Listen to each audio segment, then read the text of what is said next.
आंवला नवमी की कथा। जय श्री कृष्णा, राधे राधे। आज कार्तिक मास के शुक्ल पक्ष की नवमी तिथि है और आज ही के दिन आंवला नवमी का पवित्र पर्व मनाया जाता है। आज ही के दिन आंवले के वृक्ष का प्राकट्य हुआ था। कार्तिक मास के शुक्ल पक्ष की नवमी तिथि से लेकर पूर्णिमा तिथि तक भगवान विष्णु आंवले के वृक्ष में निवास करते हैं, इसलिए इस दिन आंवले के वृक्ष की पूजा अर्चना की जाती है। मान्यता है कि इससे आरोग्य, सुख, शांति और अखंड सौभाग्य, संतान सुख की प्राप्ति होती है। इसे अक्षय नवमी भी कहा जाता है। कहते हैं इस दिन आंवले से कुछ खास उपाय करने पर माँ लक्ष्मी अक्षय पुण्य प्रदान करती हैं, यानी जिनका कभी नाश नहीं होता। आंवला नवमी के दिन श्री हरि को आंवला अवश्य अर्पित करें और फिर आंवले का दान करें। मान्यता है इससे देवी लक्ष्मी अति प्रसन्न होती है और धन दाने से घर भर देती है तथा परिवार में सुख समृद्धि का वास होता है।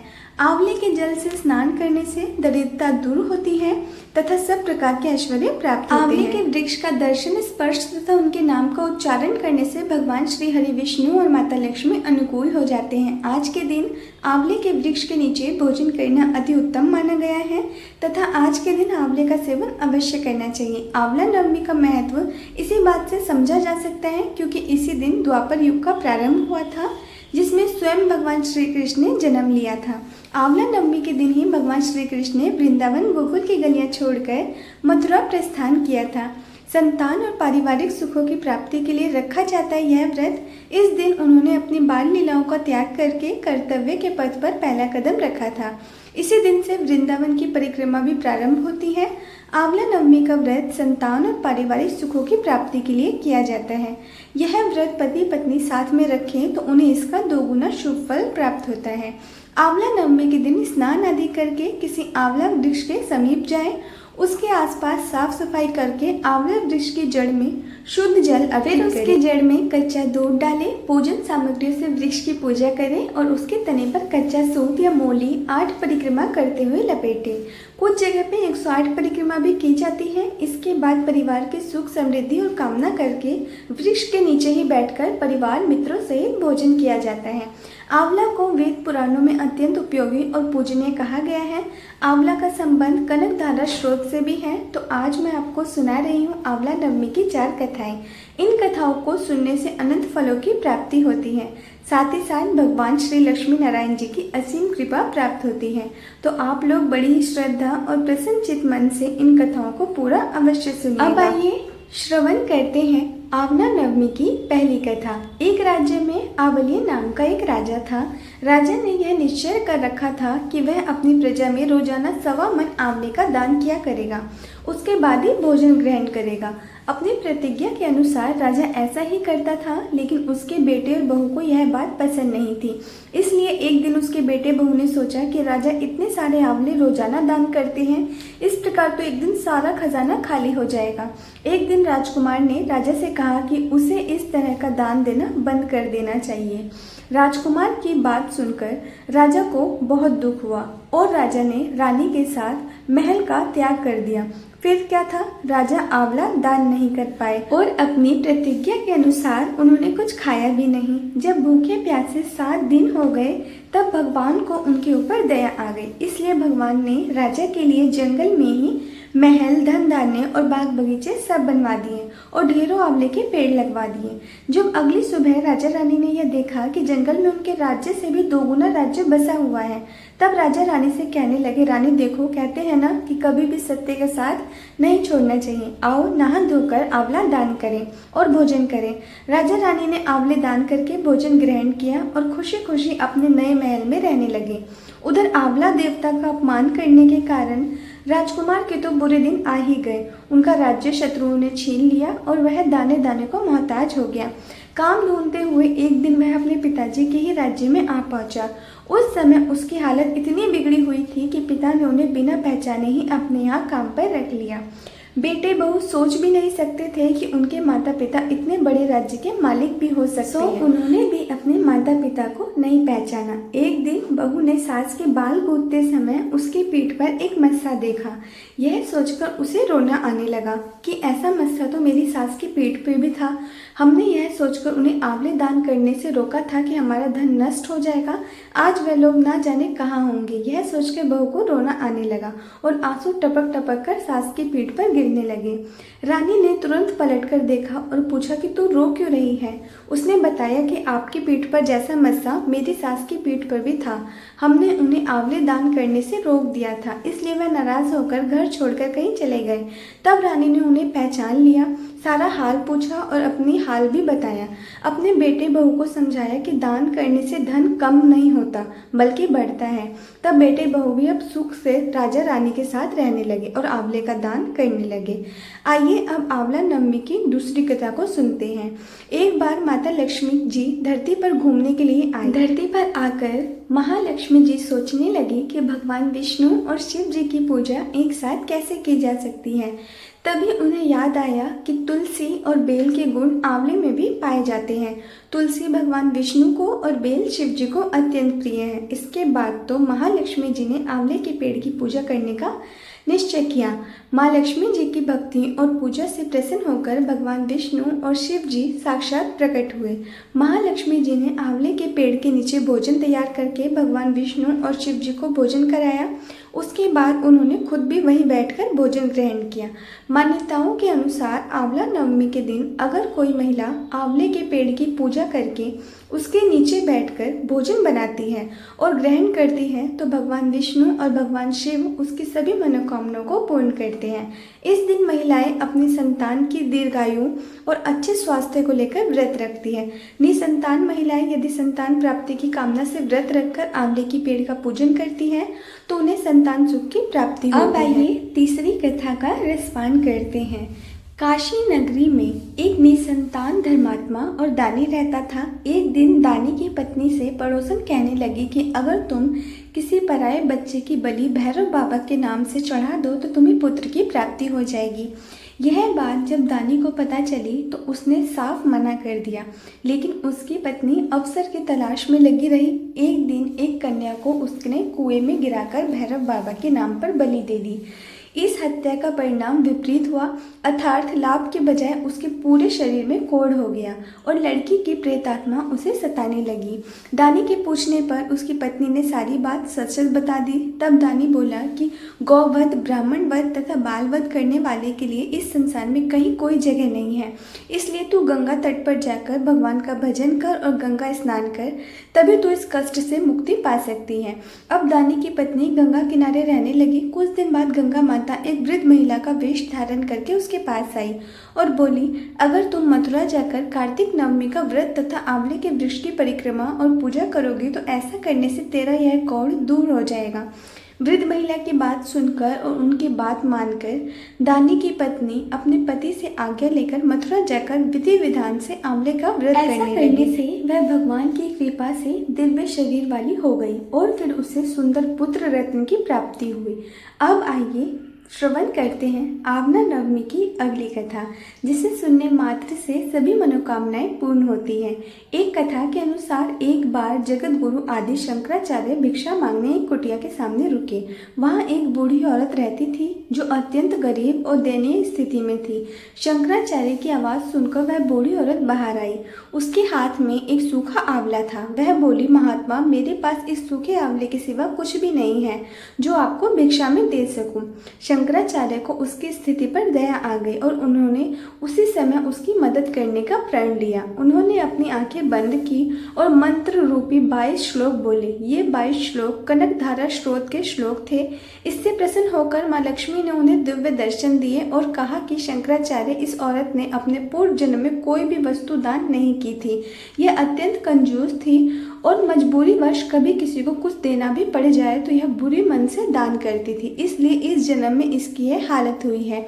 यह अपने कर्मों का फल भोग रही है, इसलिए मैं इसकी कोई सहायता नहीं कर सकती हूँ। शंकराचार्य ने देवी लक्ष्मी की बात सुनकर कहा, हे महालक्ष्मी, इसने पूर्व जन्म में अवश्य दान धर्म नहीं किया है, लेकिन इस जन्म में इसने पूर्ण श्रद्धा से मुझे यह सूखा आंवला भेंट किया है। इसके घर में कुछ नहीं होते हुए भी इसने मुझे सौंप दिया।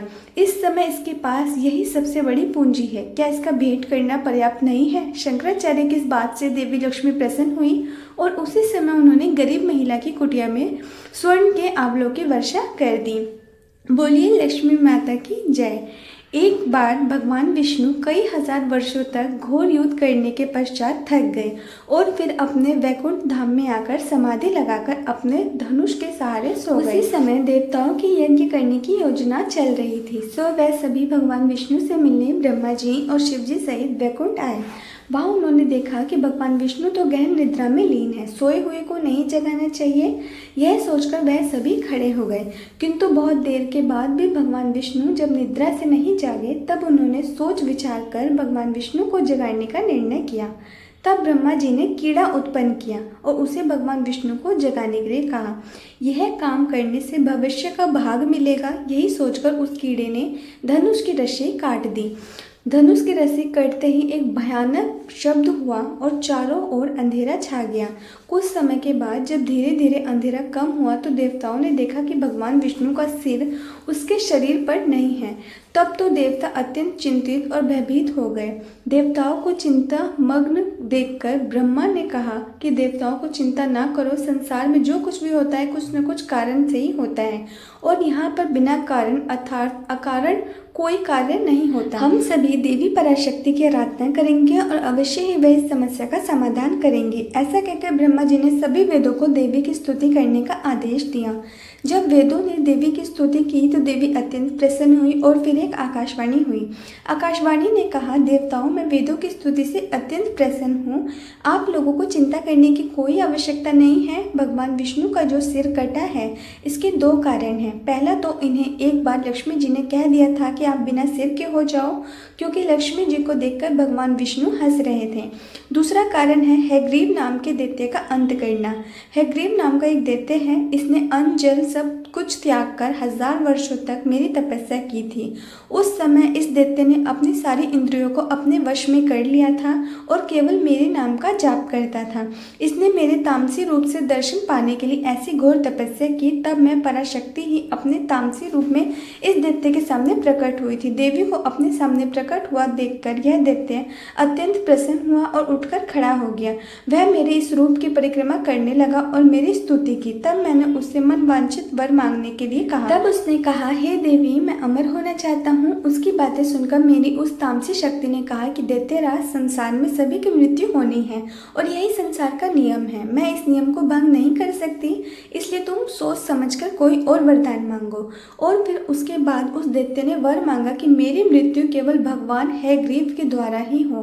तब मैंने ही उसे ऐसी मनवांछित मृत्यु प्राप्त करने का वरदान दिया था। उसी समय वह दैत्य अपने बल के घमंड में आकर ब्राह्मणों, देवताओं और साधु जनों को पीड़ित कर रहा था और सभी को इस दैत्य के आतंक से मुक्त कराने के लिए भगवान विष्णु का बिना सिर होना आवश्यक है। इसलिए आज इनका सिर कट गया है। ब्रह्मा जी आज एक घोड़े का सिर काटकर श्री विष्णु जी के शरीर पर लगा दीजिए। इससे उनका हैग्रीव अवतार होगा और वह हैग्रीव दैत्य का अंत कर देंगे। इतना कहकर देवी अंतर ध्यान हो गई। इसके बाद देवी के आदेश अनुसार ब्रह्मा ने अपनी तलवार से घोड़े का सिर काटकर उसे भगवान विष्णु के शरीर पर लगा दिया और उसी क्षण भगवान विष्णु उठकर खड़े हो गए। इस तरह भगवान विष्णु का हैग्रीव अवतार हुआ और तब हैग्रीव स्वरूप भगवान विष्णु और हैग्रीव नाम के उस दैत्य में भयंकर युद्ध छिड़ गया। उसे मारना इतना आसान नहीं था। तब भगवान विष्णु ने बहुत लंबे समय तक उसके साथ युद्ध किया। बाद में देवी जगदम्बा के वरदान अनुसार भगवान हैग्रीव के हाथों उसका अंत हो गया। आइए अब आंवला नवमी की चौथी कथा को सुनते हैं। एक नगर में एक ब्राह्मण दंपति रहते थे। वे दोनों प्रतिदिन 7 कोस दूर गंगा और यमुना नदी में स्नान करने जाते थे। इतनी दूर आने जाने से ब्राह्मण की पत्नी थक जाती थी। एक दिन उसने अपने पति से कहा कि हमारा एक पुत्र होता तो कितना अच्छा रहता। पुत्र का विवाह करते, हमारी बहू आती तो हमें घर वापस जाने पर खाना बना हुआ मिलता और बहू घर का काम भी कर देती। अपनी पत्नी की बात सुनकर ब्राह्मण ने कहा कि तूने बात तो सही कही है, चल मैं तेरे लिए बहू ला ही देता हूँ। ब्राह्मण ने कहा कि एक पोटली में आटा डालकर कुछ मोहरे रख दे। ब्राह्मण के कहे अनुसार उसने अर्थात ब्राह्मणी ने पोटली बांधकर दे दी। पोटली लेकर ब्राह्मण चला गया। ब्राह्मण को सफर के दौरान यमुना के किनारे बहुत ही सुंदर लड़कियां दिखाई दी। वे रेत में घर बनाकर खेल रही थी। उनमें से एक लड़की ने कहा कि मैं अपना घर नहीं बिगाड़ूंगी, मुझे तो रहने के लिए ये घर चाहिए। लड़की की बात सुनकर ब्राह्मण मन ही मन सोचने लगा कि बहू बनाने के लिए यह लड़की उचित है। जब वह लड़की जाने लगी तो ब्राह्मण भी उसके पीछे पीछे उसके घर तक चला गया। वहां जाकर ब्राह्मण ने उस लड़की से कहा, बेटी, कार्तिक मास चल रहा है, इसलिए मैं किसी के घर खाना नहीं खाता। मैं अपने साथ आटा लेकर आया हूँ। तुम अपनी माता से पूछो कि क्या वह मेरे लिए आटा छानकर 4 रोटी बना देगी। यदि वह मेरा आटा छानकर रोटी बनाएगी तो मैं रोटी खा लूँगा। लड़की ने जाकर अपनी माँ को ये सारी बात बताई। माँ ने कहा, ठीक है, जाकर ब्राह्मण देव से कह दो कि वह अपने आटा दे दे, मैं रोटी बना दूंगी। तब वह आटा छानने लगी तो आटे में से मोहरें निकली।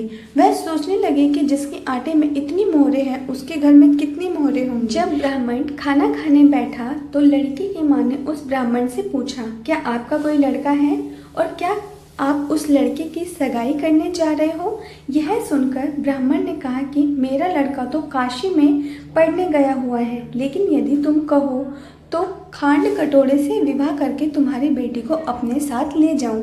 लड़की की माँ ने कहा, ठीक है ब्राह्मण देव। इस पर लड़की की माँ ने लड़की की खांड कटोरे से शादी करके ब्राह्मण के साथ भेज दिया। ब्राह्मण ने घर आकर कहा, रामू की माँ, दरवाज़ा खोलकर देख, मैं तेरे लिए बहू लेकर आया हूँ। ब्राह्मण की पत्नी भीतर से ही बोली, हमारे तो कोई बेटा बेटी नहीं है, तो बहू कहाँ से लाए। दुनिया ताने मारती थी, अब आप भी मारने लगे। ब्राह्मण ने कहा, तो दरवाज़ा खोलकर तो देख। तब ब्राह्मणी ने दरवाज़ा खोला तो सामने बहू को खड़ी देखा। उसने बहू का स्वागत किया और आदर सत्कार से अंदर ले गई। अब जब ब्राह्मण अपनी पत्नी के साथ नदी स्नान करने जाता तो पीछे से बहू घर का सारा काम करके और खाना बनाकर रखती थी।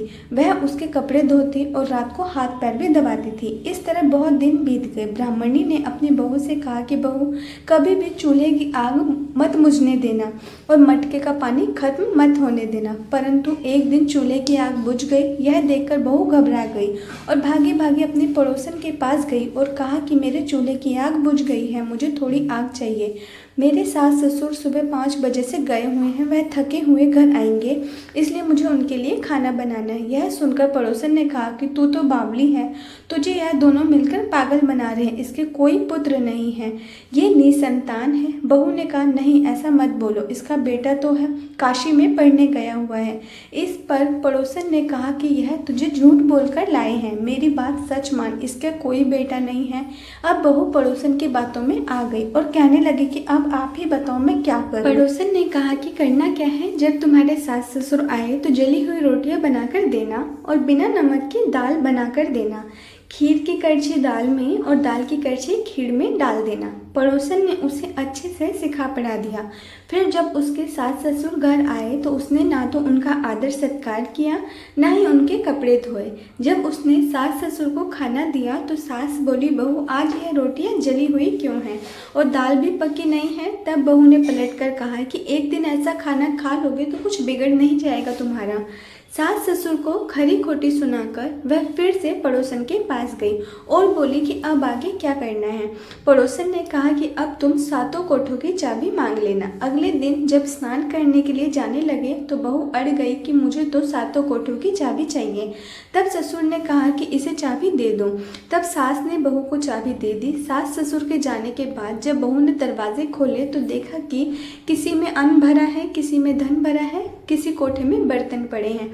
तब उसने सबसे ऊपर का 7वां कोठा खोला तो देखा कि शिव जी, पार्वती माता, गणेश जी, लक्ष्मी माता जी, पीपल पतवारी, कार्तिकेय ठाकुर, राई दामोदर, तुलसी जी का पिड़वा, गंगा यमुना और 33 कोटि देवी देवता विराजमान हैं। वहीं पर एक लड़का चंदन की चौकी पर बैठा माला जप कर रहा है। यह सब देखकर उसने लड़के से पूछा कि तुम कौन हो। तब लड़का बोला कि मैं तेरा पति हूँ, अभी दरवाज़ा बंद कर दे, जब मेरे माता पिता आएंगे तब दरवाज़ा खोलना। यह सब देखकर बहू बहुत खुश हुई और 16 श्रृंगार सुंदर वस्त्र पहनकर अपने सास ससुर का इंतजार करने लगी। उसने अपने सास ससुर के लिए अच्छे अच्छे पकवान बनाए। जब उसके सास ससुर घर पर आए तो उसने उनका आदर सत्कार किया और प्रेम पूर्वक खाना खिलाया और हाथ पैर दबाने लगी। पैर दबाते दबाते बहू ने कहा कि माँ, आप इतनी दूर गंगा यमुना स्नान करने के लिए जाती हो तो आप थक जाती हो, इसलिए आप घर में स्नान क्यों नहीं करती। यह सुनकर सास कहने लगी कि बेटी, गंगा यमुना घर पर तो नहीं बहती है। तब उसने कहा कि हाँ माँ जी, बहती है, चलो मैं आपको दिखाती हूँ। जब बहू ने सातवां कोठा खोलकर दिखाया तो उसमें शिव जी, पार्वती जी, गणेश जी, लक्ष्मी जी, पीपल पतवारी, कार्तिक के ठाकुर, राई दामोदर, तुलसी जी का बिड़वा, गंगा यमुना बह रही थी और 33 कोटि देवी देवता विराजमान थे। वहीं चौकी पर बैठा एक लड़का माला जप कर रहा था। माँ ने उसे देखकर कहा कि बेटा तू कौन है? लड़का बोला, माँ मैं तेरा बेटा हूँ। तब ब्राह्मणी ने पूछा कि तू कहाँ से आया है? लड़के ने जवाब दिया कि मुझे कार्तिक देव ने भेजा है। माँ ने कहा, बेटा यह संसार कैसे मानेगा कि तू मेरा बेटा है? माँ ने कुछ विद्वान पंडितों से मदद मांगी। पंडितों ने कहा कि इस पार बहू बेटा खड़े हो जाए और उस पार माँ खड़ी हो जाए। माँ चमड़े की अंगिया पहनी हो और पवन पानी से गठजोड़ा बन जाए, तब मानेंगे कि यह इस माँ का ही बेटा है। उसने ऐसा ही किया। चमड़े की अंगिया फट गई और पवन पानी से बहू बेटे का गठजोड़ा बन गया। यह सब देखकर ब्राह्मण और उनकी पत्नी की खुशी का ठिकाना ना रहा। तो यह थी कार्तिक मास की कथा। हे कार्तिक के ठाकुर, जैसे ब्राह्मण और ब्राह्मणी को बहू बेटा दिया वैसे सबको देना। कार्तिक मास की कथा कहने, सुनने और हुंकार भरने वाले सब पर कृपा करना।